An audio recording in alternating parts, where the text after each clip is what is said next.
Okay, great. You go to a theologian and you ask the question, what created the universe? And he or she will say, God. Okay, describe God. Always was and always has been, never can be created or destroyed, all that ever was, always will be, always moving into form, through form, and out of form. You see, it's the same description, just different terminology. And so if you think you're this meat suit running around, think again. You're a spiritual being. You're an energy field operating in a larger energy field. We're all connected. We just don't see it. There isn't an out there and an in here. Everything in the universe is connected. It's just one energy field. You are extensions of source energy, and you are here in these magnificent bodies, but your bodies have distracted you, for the most part, from who you really are. You are source energy. You are eternal beings. You are God force. You are that which you call God. Scripturally, we could say that we are the image and the likeness of God. We could say we are another way that the universe is becoming conscious of itself. We could say that we are the infinite field of unfolding possibility. All of that would be true. Every great tradition has told you that you were created in the image and the likeness of the creative source. That means that you have God potential and power to create your world, and you are. You are.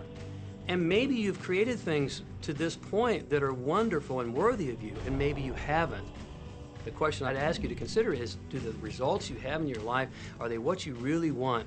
And are they worthy of you? If they're not worthy of you, then when would now be the right time to change those? Because you have the power to do that. The power is broken. Is under our control.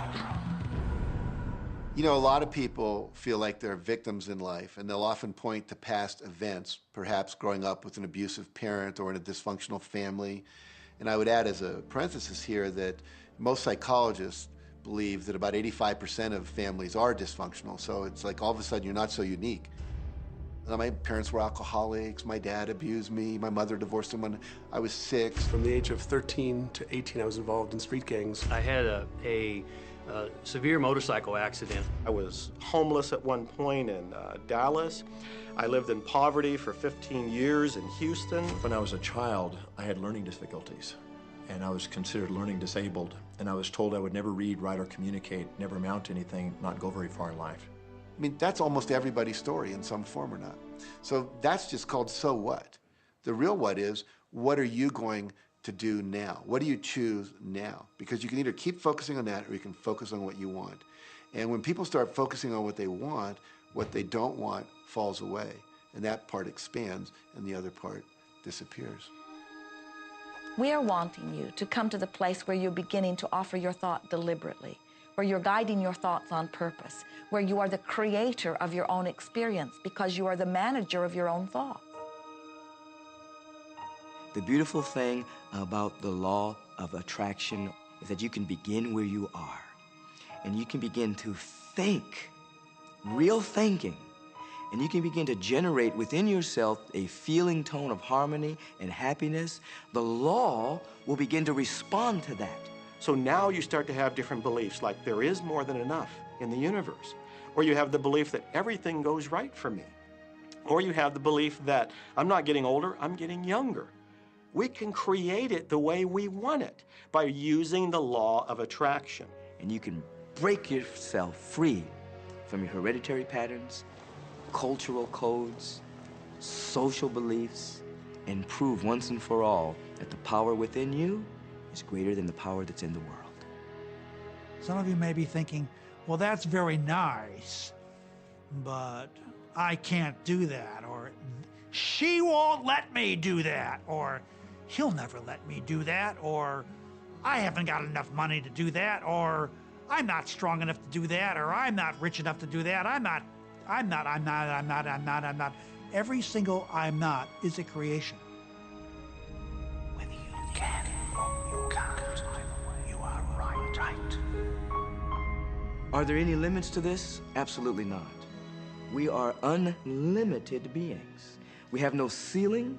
The capabilities and the talents and the gifts and the power that is within every single individual on this planet is unlimited.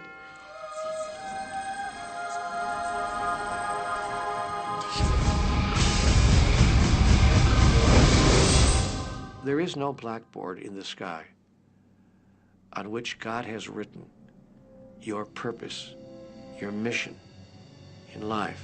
There's no blackboard in the sky that says Neil Donald Walsh, a handsome guy who lived in the first part of the 21st century, who, colon, then there's a blank, you know, and all I have to do to really understand what I'm doing here, why I'm here, is to find that blackboard and find out what God really has in mind for me. But the blackboard doesn't exist. So your purpose is what you say it is. Your mission is the mission you give yourself. Your life will be what you create it as, and no one will stand in judgment of it now or ever. It took a lot of years for me to get this, because I grew up very much with this idea that, you know, there was something I was supposed to do, and if I wasn't doing it, I was like, God wouldn't be happy with me, you know? When I really got that my primary aim was to feel and experience joy, then I began to do only those things which brought me joy. We have a saying, you know, if it ain't fun, don't do it, you know? Joy, love, freedom, happiness, laughter. That's what it is. And if you've just experienced joy sitting there and meditating for an hour, by golly, do that. If you experience joy eating a salami sandwich, then do that. When I pet my cat, I'm in a state of joy. When I walk in nature, I'm in a state of joy. So I want to constantly put myself in that state. And when I do that, then all I have to do is have the intention of what I want, and what I want manifest. So inner happiness actually is the fuel of success. Anything